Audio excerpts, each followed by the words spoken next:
Sinabi ng Diyos kay Jacob, "Umakyat ka sa Bethel at doon ka manirahan. Gumawa ka ng dambana sa Diyos na nagpakita sa iyo."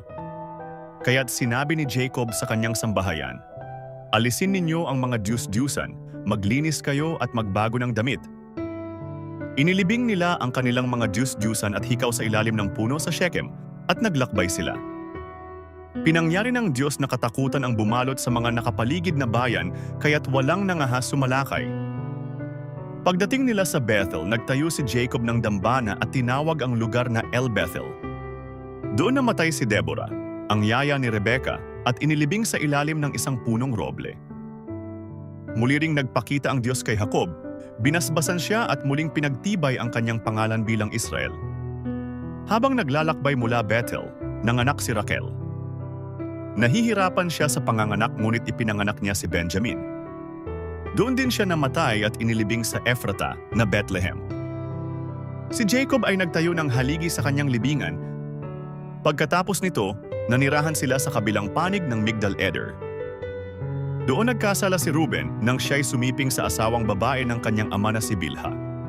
Binanggit din ang mga anak ni Jacob, 12 silang lahat, kabilang sina Reuben, Simeon, Levi, Huda, Isakar, Zabulon, Jose, Benjamin, Dan, Neftali, Gad at Aser. Sa huli, namatay si Isaac sa edad na 180 taon at siya'y inilibing nina Esau at Jacob. Ito ang talaan ng angkan ni Esau na tinatawag ding Edom. Kanyang mga asawa ay mga Kanaanita, sina Ada, Oholibama at Basemat. Nagkaroon siya ng mga anak na sina Eliphaz, Reuel, Jos, Jalam at Korah. Lumipat si Esau sa bundok ng Seir kasama ang kanyang sambahayan, sapagkat hindi sila maaaring magsama ni Jacob sa iisang lupain dahil sa dami ng kanilang kayamanan. Doon nanirahan si Esau at siya ang naging ama ng mga Edomita. Isinalaysay din ang mga pinagmulan ng kanilang mga angkan at mga pinuno. Sa lahi ni Eliphaz ay lumabas si Amalek.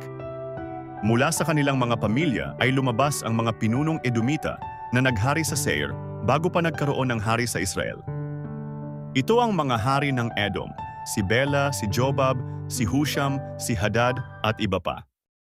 Ang mga ito ang mga pinuno at bayan ni Edom ayon sa kanilang pamahalaan at mga lugar.